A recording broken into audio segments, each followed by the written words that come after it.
Hello guys, আসসালামু আলাইকুম। আমি নতুন আর একটা রেসিপি নিয়ে হাজির হয়েছি আপনাদের সামনে।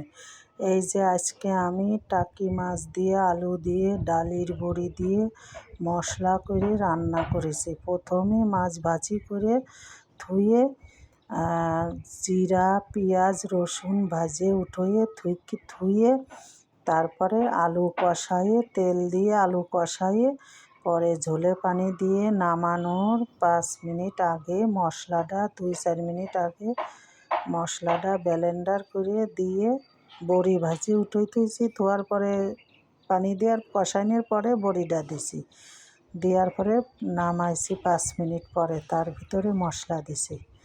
এই যে কত সুন্দর ব্লেন্ডার করে মশলা দিয়ে নামাইছি। খুবই হালকা হালকা ঝোল রাখিছি, অনেক সুন্দর হয়েছে রেসিপিটা। আপনারা কেমন আছেন? আমি খুবই ভালো আছি। পাশে থেকেন। আল্লাহ হাফেজ। পাশে থাকার জন্য ধন্যবাদ রইল।